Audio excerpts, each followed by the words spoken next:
കർത്താവേ കൃപ ചെയ്യണമേ, പ്രാർത്ഥന നീ കൈക്കൊള്ളണമേ. നിന്ദയവും നിൻമോചനവും നിന്നറയിൽ നിന്നേകണമേ.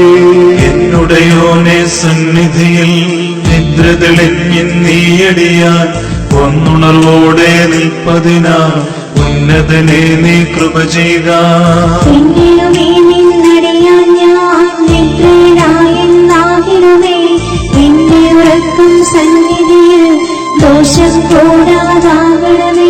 തിന്മകൾ ഞാൻ ഉണർവിൽ ചെയ്താൽ നന്മയോടൊക്കെ പോക്കുക നീ.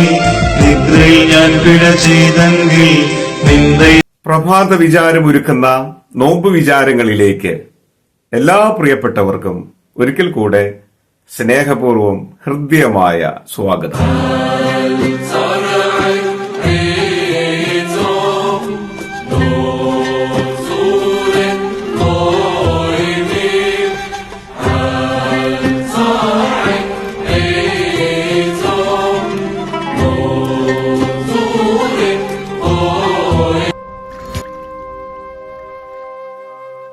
ജീവിതത്തിൽ പ്രയാസങ്ങളുടെയും പ്രതിസന്ധികളുടെയും ഘട്ടങ്ങളിൽ ദൈവോന്മുഖമായി നമ്മുടെ ജീവിതചര്യകളെ നാം ചിട്ടപ്പെടുത്തുമ്പോൾ എന്തെന്നില്ലാത്ത ആശ്വാസവും അനുഗ്രഹവും ശക്തിയും കൃപകളും നമുക്ക് ആർജിക്കാൻ കഴിയുമെന്ന് വിശുദ്ധ വേദപുസ്തകത്തിലെ സംഭവങ്ങൾ നമ്മെ പഠിപ്പിക്കുകയാണ്. പഴയ നിയമത്തിൽ എസ്തേറിന്റെ പുസ്തകം 4-ാമത്തെ അധ്യായത്തിന്റെ 3-ാമത്തെ വാക്യം പരിശോധിക്കുമ്പോൾ എസ്തേർ ദൈവസന്നിധിയിൽ ശക്തിയാർജിച്ചതിനെ കുറിച്ച് നാം പഠിക്കുന്നുണ്ട്. എസ്തേറിന്റെ പുസ്തകം 4-ാമത്തെ അധ്യായത്തിന്റെ 3-ാമത്തെ വാക്യം നാം പരിശോധിക്കുമ്പോൾ ഇസ്രായേൽ ജനം വലിയൊരു പ്രതിസന്ധിയുടെ നടുവിൽ ദൈവസന്നിധിയിൽ നോമ്പുപവാസങ്ങളോടുകൂടെ പ്രാർത്ഥന നിരന്തരായി കഴിച്ചുകൂട്ടുകയാണ്. അതവരെ ആന്തരികമായി ബലപ്പെടുത്തുകയും പ്രതിലോമ ശക്തികൾക്കെതിരെ വിജയം കൈവരിക്കുന്നതിന് സഹായകരമായി തീരുകയും ചെയ്തു എന്ന് നാം വായിച്ച് ധ്യാനിക്കുകയാണ്.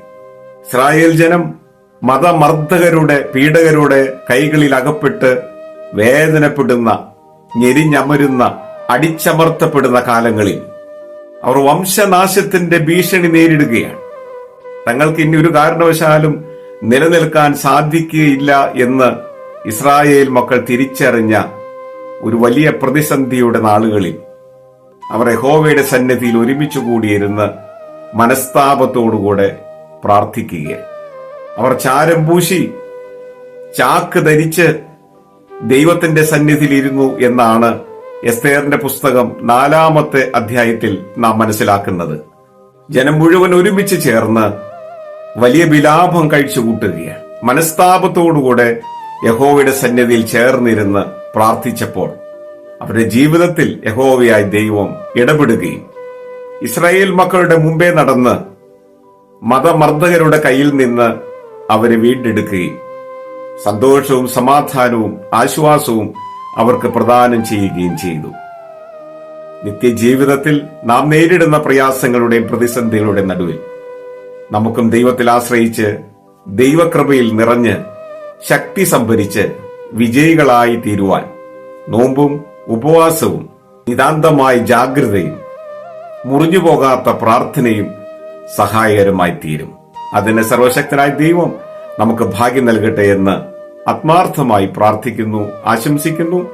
എല്ലാ പ്രിയപ്പെട്ടവർക്കും അനുഗ്രഹീതമായ പ്രഭാതകാലവും സന്തോഷവും സമാധാനവും നിറഞ്ഞ ശോഭനമായൊരു ദിനവും ആശംസിക്കുന്നു. ദൈവം നമ്മെ സഹായിക്കട്ടെ. സ്തുതിപ്പിൻ സ്തുതിപ്പിൻ യേശുദേവനെ, ഹല്ലേലൂയ പാടി സ്തുതിപ്പിൻ സ്തുതിപ്പിൻ യേശുദേവനെ. സ്തുതിപ്പിൻ ലോകത്തിൻ പാപത്തെ നീക്കുവാൻ അധിപനായി വന്ന ദൈവ കുഞ്ഞാടിനെ. സ്തുതിപ്പിൻ സ്തുതിപ്പിൻ സ്തുതിപ്പിൻ സ്തുതിപ്പിൻ യേശുദേവനെ, ഹല്ലേലൂയ പാടി സ്തുതിപ്പിൻ സ്തുതിപ്പിൻ യേശുദേവനെ. സ്തുതിപ്പിൻ സ്തുതിപ്പിൻ യേശുദേവനെ, ഹല്ലേലൂയ പാടി സ്തുതിപ്പിൻ സ്തുതിപ്പിൻ യേശുദേവനെ.